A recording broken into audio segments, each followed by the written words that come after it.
Hey everybody, this is Rizwan from Increaser.org, and in this video I want to share with you how I implemented Start Work Early widget so that you can find some interesting bits for your project and learn from my experience. Let's jump in. Remote work is great, but when you work remotely you have all day for work.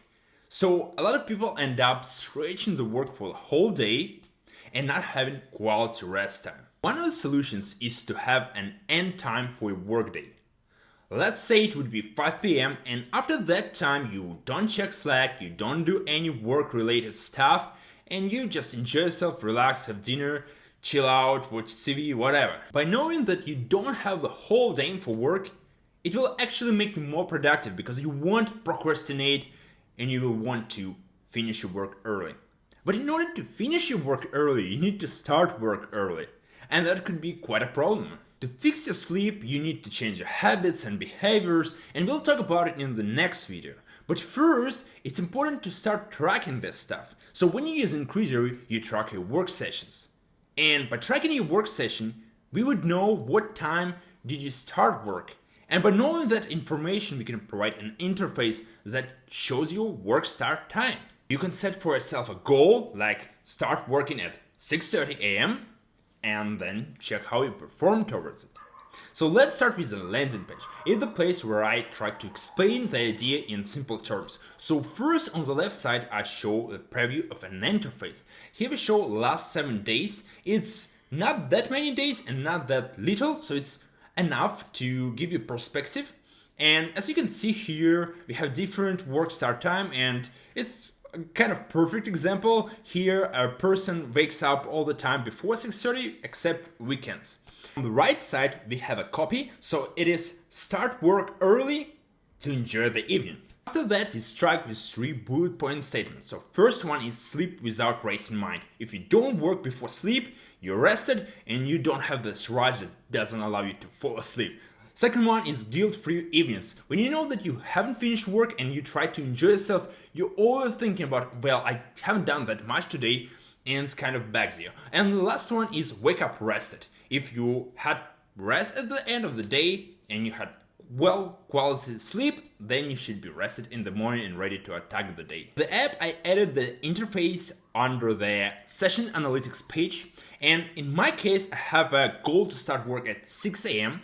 And here on the interface we provide 2 buttons, so you can lower it or increase it. And I decided that it makes sense to not overcomplicate it because usually people won't want to have like 6:15 or 6:45, so it means it's enough step to not overcomplicate things. Next week I will try to improve my sleep discipline by fixing my behaviors. And here's where the next step comes in. I want to add an interface that will look like a checkbook list, and he will have an advice on how to wake up early. I won't come up with this advice, I'm not an expert.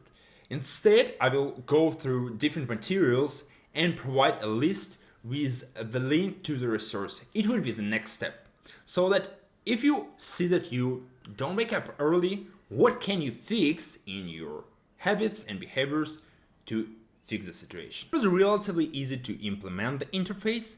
What I did is that first I went to the API and updated it with one GraphQL mutation. So it's update goal to start work at, and it's really simple. So here we get user ID and update the user with this field. On the front end, I get goal to start work at from Upstate query. So it contains pretty much all the information I need to run the app. And I query it once on the start of the app. To share the widget both on the landing page and in the app, I need a context. So in the case of landing page, I will provide mock information, and in the app, I will take it from remote state. So here we have a day, it starts at a number, a timestamp, and first set starts at, all have the same type. And also we have goal to start work at. You get it from the remote state and it's a number of minutes. Here is a provider that I use in the app. So first I take sets, then I use remote state and create an array of days. So I want to show last 7 days. So I go over every day and get the sets and start time. That's pretty much it. I hope you find some interesting bits and stay productive.